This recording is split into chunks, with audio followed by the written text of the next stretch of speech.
Olá pessoal, bem-vindos ao canal Mistérios do Mundo. E vocês sabem que eu fiz um vídeo falando sobre uma matéria que saiu no Seu History de um homem ligado aí supostamente ligado ao grupo Illuminati. Teria dito que o maior bunker para proteger pessoas, né, de catástrofes naturais ou de uma possível guerra mundial estaria aqui em São Paulo, no Brasil. Então eu fiz o vídeo falando sobre isso. E claro, graças aos inscritos aqui no canal, que são muito competentes e me ajudam demais a construir esse canal, eles me deram uma possibilidade aqui, tá? Vários falaram muitas coisas.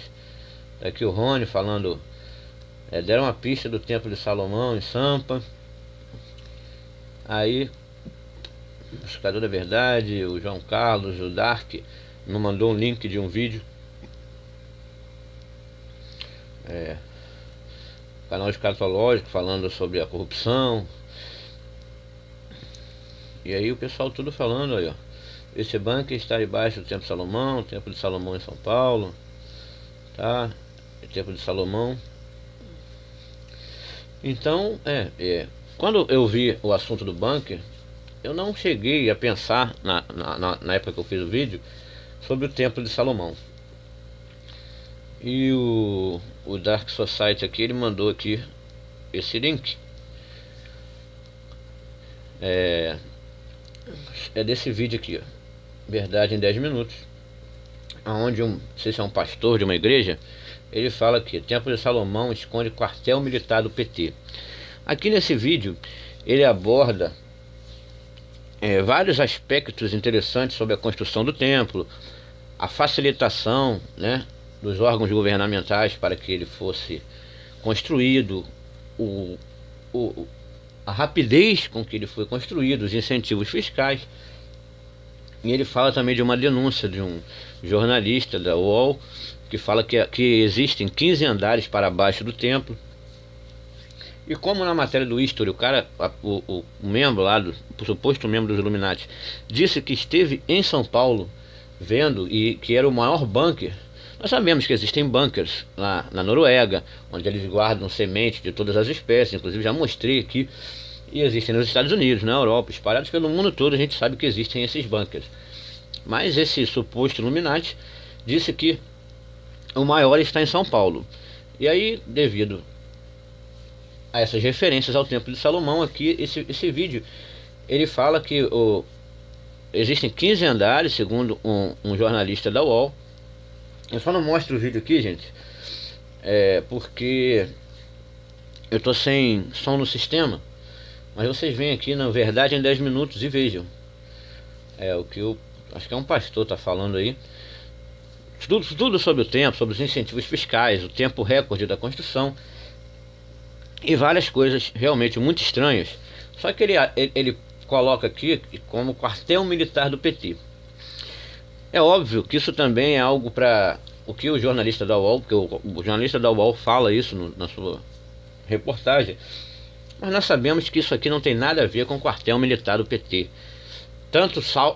Tanto que o partido do Edir Macedo, que é o PRB, que é do partido do Crivella, de todos os membros da Universal, todos os deputados votaram a favor do impeachment da Dilma. Então, o que esconde não é quartel militar do PT. O que supostamente estaria embaixo do Templo de Salomão seria esse bunker, que na realidade é uma proteção para uma possível catástrofe natural, para uma possível guerra mundial, para proteger os ricos, o grupo de poder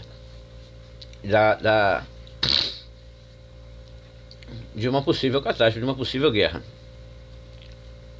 Aqui eu já li a matéria, gente. Eu não vou ler tudo de novo aqui a matéria do Seu History, mas eu tenho um vídeo. Eu vou deixar na descrição aqui o vídeo que eu digo, o maior bunker está em São Paulo, né? Eu conto aqui, eu leio tudo a matéria, sobre essa questão. Não vou ler tudo de novo.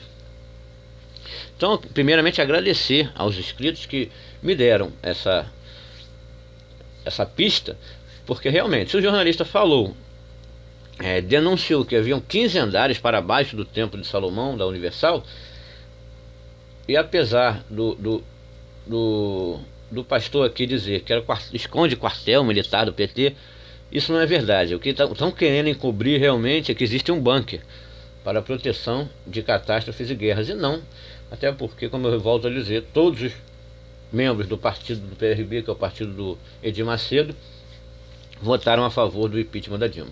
Isso aqui também serve para omitir o que realmente há embaixo do Templo de Salomão, que possa ser realmente um bunker, já que existem 15 andares para baixo. Toda denúncia, gente, o pessoal pode aumentar, ele pode, mas tem um sentido de verdade.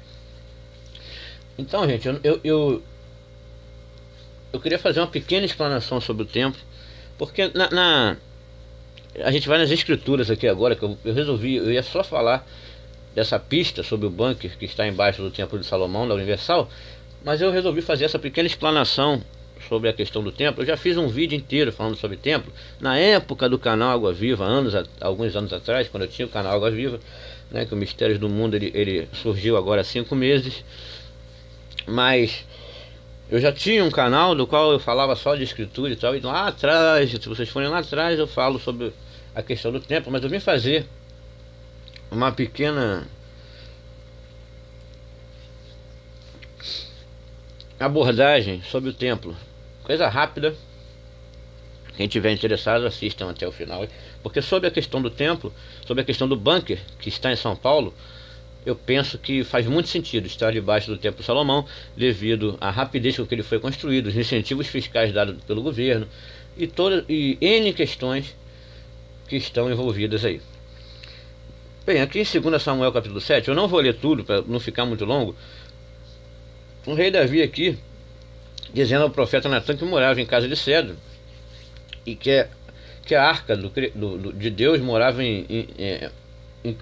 dentro de cortinas, e disse que queria construir uma casa aí para o pai.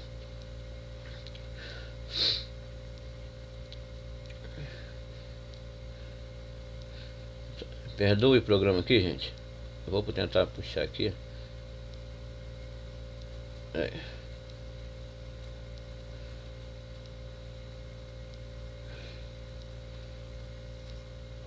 A resposta que o pai deu ao profeta Natan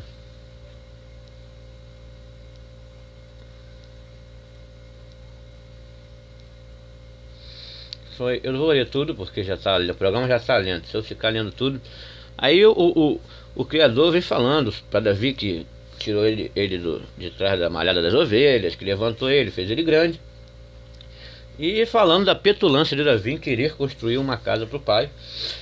Aí ele fala, aí eu vou ler aqui: desde o dia que te mandei que houvesse juízes sobre o meu povo de Israel, a ti porém te dei descanso de todos os teus inimigos. Também o Senhor te faz saber que te fará casa.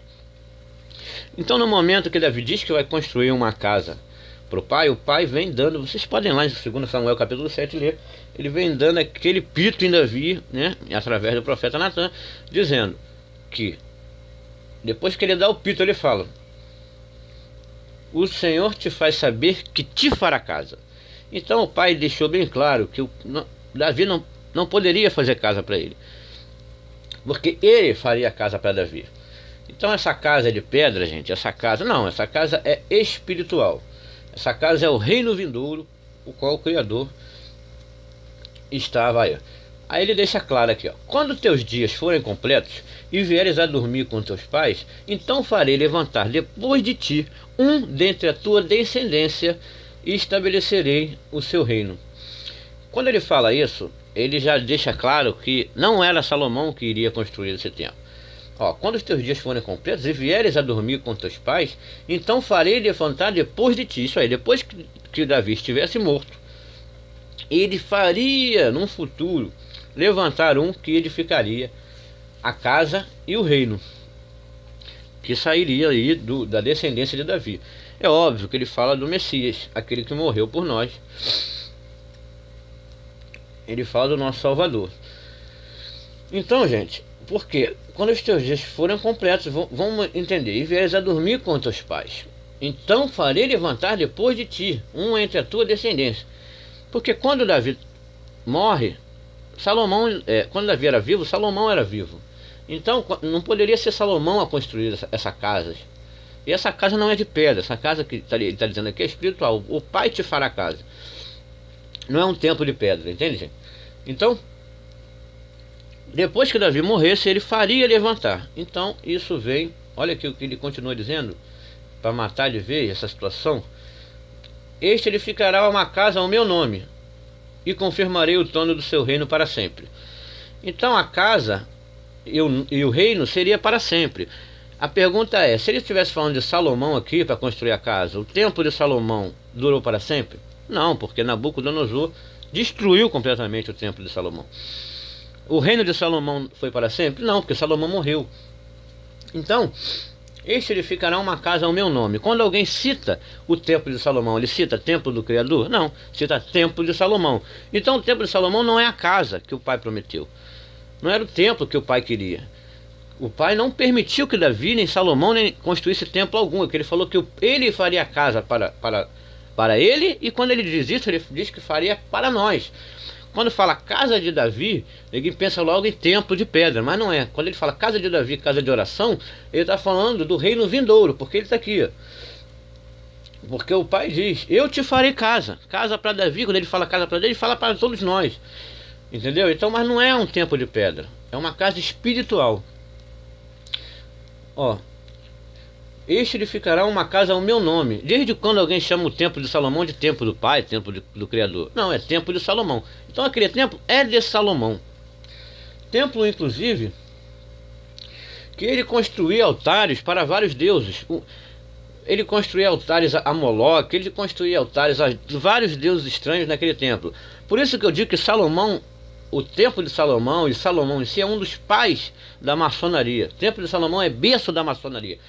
Esse ecumenismo religioso, uma das coisas, claro que Nimrod também praticou isso, mas também Salomão é o pai da maçonaria. Por que a maçonaria idolatra Salomão? Porque ele praticou esse ecumenismo. A maçonaria nada mais é do que, por exemplo, para entrar na maçonaria, uma das coisas que eles exigem é que você tenha uma religião. Por isso que na maçonaria tem pastores, padres, pais de santos, budistas, tem de tudo quanto é religião. E isso começa no templo de Salomão. Ó.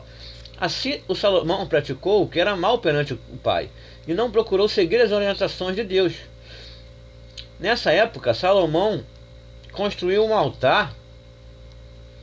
Cadê?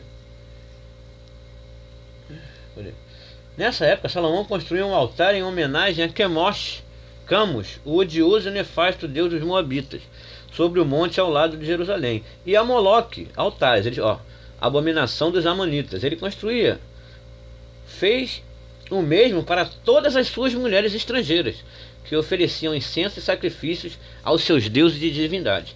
Era isso que Salomão praticava, esse ecumenismo. Então é por isso que ele é o pai, o templo de Salomão é o berço da maçonaria. E é óbvio, nós sabemos que Edir Macedo é da maçonaria, seu nome saiu na lista dos 110 maçons ilustres, assim como o de Silas Malafaia. E a Igreja Universal tem esse viés de praticar esse ecumenismo, né? Vem, você é católico, vem se você é espírita, vem. Então, esse ecumenismo que é propício da época de Salomão, no seu templo lá, que ele construiu sem a batuta do Criador, que o Criador disse que faria a casa para Davi, não Davi fazer casa para ele, e que quem levantaria o reino seria o Messias. Ele falou, depois que você dormir, eu vou fazer levantar. Então, depois que ele morresse, aí sim, no futuro ele faria levantar o que construiria a casa.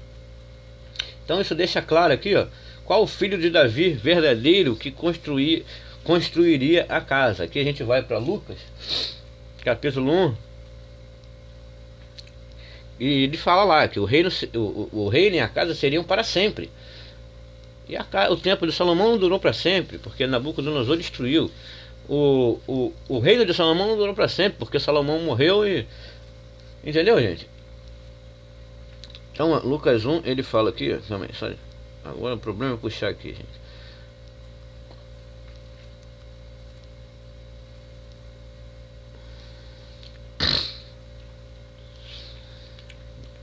Essa gripe me pegou. Peraí que eu tô tentando puxar aqui, ó. Ó, eis que em teu ventre... Porra! Perdão, gente, pelo xingamento.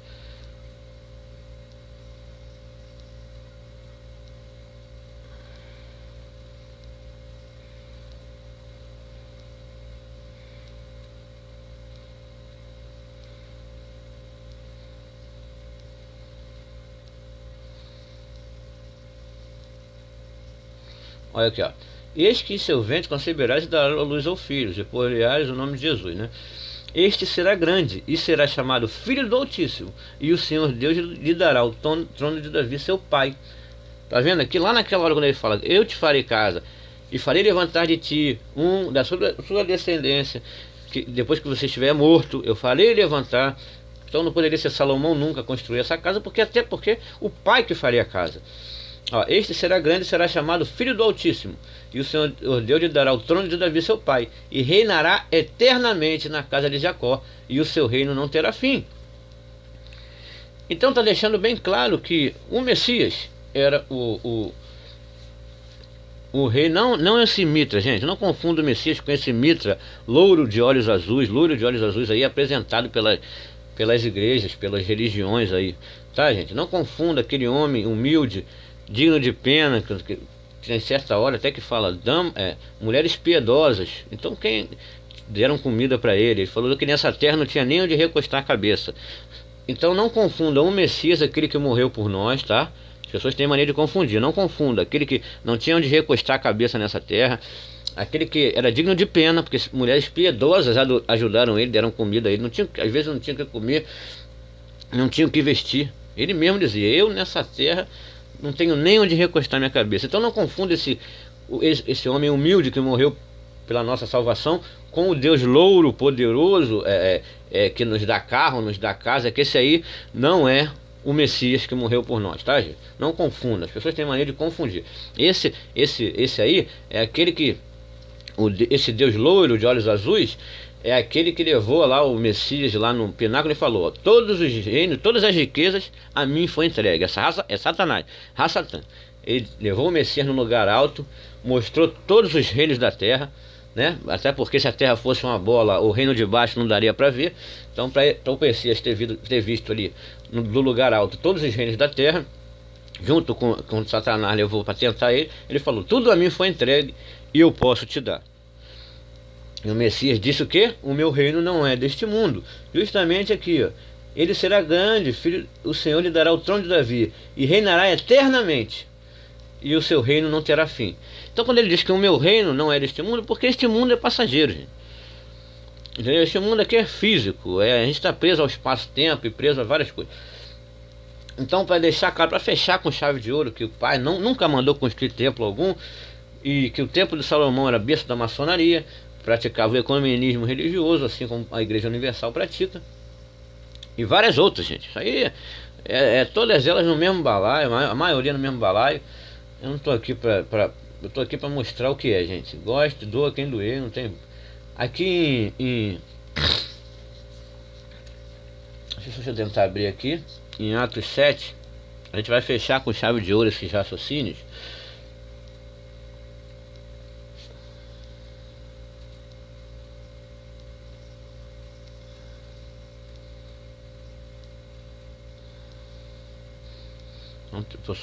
Só aguarde um pouquinho para puxar quem quiser. Esse programa está bem lento, mas a gente vai fechar com chave de ouro aqui a questão do tempo, tá, gente? Então o pai deixando bem claro, só enquanto carrega aqui, o pai, quando Davi quis construir uma casa, o pai dá-lhe um pito, um esporro nele mesmo e fala, quem é você para me construir casa, cara? Eu te farei casa. Aí diz que depois que ele morresse, levantaria um. É tão simples de entender, gente, que não é o templo de Salomão. O templo de Salomão não tem nada a ver com o Criador, ele nunca mandou fazer aquilo. Então ele falou, eu te farei casa, e depois que você morrer, eu farei levantar um de sua descendência, que construirá uma casa, e um reino para sempre. Mas é uma casa espiritual, gente. É o reino vindouro, onde a gente irá habitar após o juízo. Então, as pessoas têm que parar de fazer essa confusão. Ele falou, o seu reino, a sua casa, o seu reino será para sempre. Então entendam que o templo de Salomão não durou para sempre. Então não poderia ser aquele dito lá. Nabucodonosor destruiu o templo. Segundo, o reino de Salomão não durou para sempre. Então o que dura para sempre é o reino do Messias. Como está lá em Lucas, o filho de Davi, que o pai prometeu que construiria uma casa e um reino, é o Messias, e não Salomão. E é porque é eterno, gente. Então vamos. O templo de Salomão foi só desgranha, só coisa ruim. Ali Salomão escreveu a Goétia, ali Salomão comandava 70 demônios.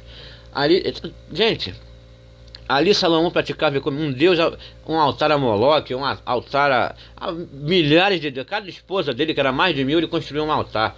Então por isso que a maçonaria endeusa tanto Salomão. Aqui, ó. Gente, o povo de Israel sempre fez isso, ó. Sempre fez esse tipo de coisa.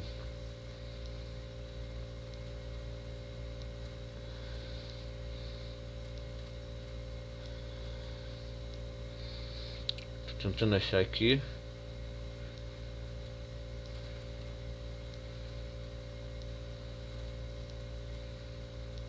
Vamos lá. Olha aqui, ó. Salomão ele edificou casa, mas o Altíssimo não habita em templos feitos por mãos de homens. Aqui é Estevão falando, como dizia o profeta. O Altíssimo não habita em templos feitos por mãos de homem, como diz o profeta. O céu é o meu trono e a terra o estrado dos meus pés. Que casa me edificareis? Porventura não foi minhas mãos que fez todas as coisas? Entende? Aqui Estevão fala que desde o início eles erguiam tabernáculos a Moloque, desde a época lá da congregação do deserto. Eles já faziam isso, gente. Erguiam casa para Moloque, desde aquela época. Serviam a Deus estranho, estrela do Deus Genfã. Olha, cara, é uma coisa. Então, aqui Estevão dizendo que logo depois ele está dizendo aqui, vós recebestes a ordenação e não, vós que recebestes a lei por ordenação e não a guardastes. Mas a lei que ele fala não é a lei de Moisés não, tá? É a lei do Pai. Amar-vos uns aos outros, amar o próximo como a ti mesmo, amar o Pai sobre todas as coisas, como o nosso Messias ensinou. A isso se resume toda a lei, não é aqueles estatutos da lei de Moisés não, tá, gente? Ele fala lei aqui, nesse caso, é o que o Messias disse. Aí aqui os fariseus apedrejaram Estevão até a morte quando disse que o Pai não habita em templos feitos por mãos de homens. Assim eu digo para vocês, entrem lá no... Isso mudou, gente. Quando Estevão foi lá e disse, o Pai não habita em templos feitos por mãos de homens. Os fariseus do templo, que defendiam o templo, apedrejaram ele na hora. Então, vê se isso mudou nos dias de hoje. Entra lá num templo da Universal, ou de qualquer outra igreja aí, do Silas Malafaia, de qualquer um, e fala, o Pai não habita aqui não, o Pai não habita em templo, você vai ver se você não vai ser linchado igualzinho Estevão foi. Então isso não mudou não, passou 200 anos, 2000 anos, perdão, e a coisa continua do mesmo jeito. Se você falar a verdade, você é apedrejado, achincalhado, assim como a gente é aqui, o tempo todo. E essa parte, eu penso que Paulo define o Criador de maneira excepcional. Se você quer seguir ao Pai, você tem que ler eu acho que isso aqui você vai entender tudo. Claro, como mesmo Paulo dizia, se és que tu tens o Espírito, né? Porque tem gente que entende, não estou aqui ensinando nada a ninguém. Eu costumo dizer, João disse, não há necessidade que ninguém vos ensine, porque o Espírito que está em vós o capacita a todas as coisas. Eu também acredito nisso piamente, sabe por quê? Porque eu não ensino nada a ninguém. Quando eu sempre digo isso, quando eu falo alguma coisa, a pessoa já sabia, ela apenas desperta. Não é que eu estou ensinando a ela já sabia, dentro do íntimo dela, ela já sabia. E quando eu falo aquilo, desperta, assim, caraca, é isso. Entendeu, gente? Agora tem gente que Paulo dizia, se é que tu tens o Espírito. E a pessoa não entende, é cega, não adianta, cara. E aí, quando não tem o Espírito, não sou eu que estou julgando quem tem ou não tem o Espírito, não. Isso aí é Paulo que falou, tá? Então as pessoas tem pessoas que têm muita dificuldade em entender coisas simples do Criador. Porque tudo do Criador é simples, gente. Quem dificulta aí é a Babilônia.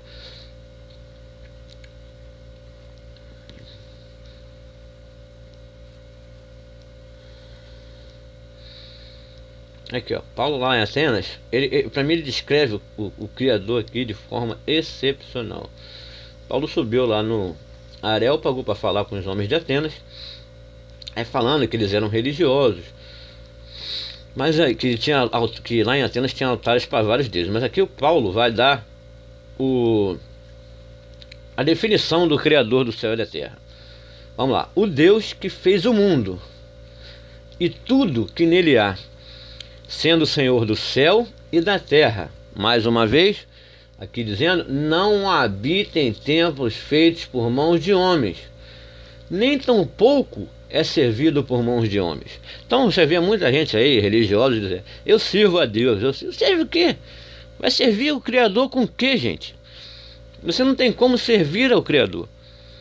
Olha aqui, nem tampouco é servido por mãos de homens, como que necessitando de alguma coisa, como se ele necessitasse que nós o servíssemos com alguma coisa. Quem somos nós? Que pretensão é essa? Você dizer que serve a Deus? Pois ele mesmo é quem dá a todos a vida e a respiração e todas as coisas. Cara, Paulo define o Criador aqui de maneira... Eu vou até ler de novo porque é lindo demais isso aqui, gente. O Deus que fez o mundo e tudo que nele há. E aqui tem corroborando com a terra plana aqui, tá, gente? Eu vou chegar lá. Mais um capítulo aqui que a gente encontra corroborando com a terra plana. O Deus que fez o mundo e tudo que nele há, sendo o Senhor do céu e da terra, não habita em templos feitos por mãos de homens, nem tampouco é servido por mãos de homens, como que necessitando de alguma coisa ou necessitasse de alguma coisa. Pois ele mesmo é quem dá a todos a vida e a respiração e todas as coisas. E de um só sangue fez toda a geração dos homens, para habitar sobre toda a face da terra, agora, determinando os tempos, já dantes ordenados, e, olha aqui o domo, a questão do domo, os limites da sua habitação. Então ele determinou os limites. Aqui o Paulo define o Criador. Se você quiser seguir o Criador, se você quiser fazer a coisa certa, leia só isso aqui. Só isso aqui, não precisa nem ler mais a Escritura. Você lendo isso aqui já basta, ó. Claro, é bom ler a Escritura por ensinamento. E claro, o Messias que nos salvou. Eu estou falando para a questão de salvação não, tá, gente? Porque o Messias já nos salvou, nós somos salvos. Nós não precisamos fazer mais nada. Porque se eu fizer alguma coisa, eu estarei dizendo que o sacrifício... Se eu tiver que fazer alguma coisa para mim ser salvo, eu estarei dizendo que o sacrifício que ele fez foi em vão, né? Porque se ele morreu para nos salvar, nós somos salvos. A salvação está comigo, eu não posso perdê-la. Então ele já me salvou. Agora, se eu tiver que complementar com algo, eu tiver que ir à igreja, dar dízimo, se eu tiver que fazer qualquer coisa, qualquer ato físico para poder me salvar, eu estarei negando que ele morreu por mim e que o sacrifício dele foi perfeito, isso é claro. Mas eu quero dizer que é super importante, porque eu quero que as pessoas despertem. As pessoas já sabem o que eu estou falando. Simplesmente às vezes estão dormindo e vai despertar. Agora, quem não possui espírito, como mesmo Paulo diz, não vai despertar, não tem mais jeito. Então, ó, o Deus que fez o mundo e tudo que nele há, sendo o Senhor do céu e da terra. Primeiro ponto, não habita em templos feitos por mãos de homens, nem tampouco é servido por mãos de homens, como que necessitando de alguma coisa, pois ele mesmo é quem dá a todos a vida, a respiração e todas as coisas. E de um só sangue fez toda a geração dos homens, para habitar sobre toda a face da terra, determinando os tempos já dantes ordenados e os limites da sua habitação. Limites, gente, firmamento, nós temos limites. Todo esse fake da NASA para o espaço, de satélite, de ISS, todo esse fake vem de Nimrod. Nimrod construiu a Torre de Babel que queria chegar ao céu. E ali o pai destruiu a torre e fez lá a confusão das línguas.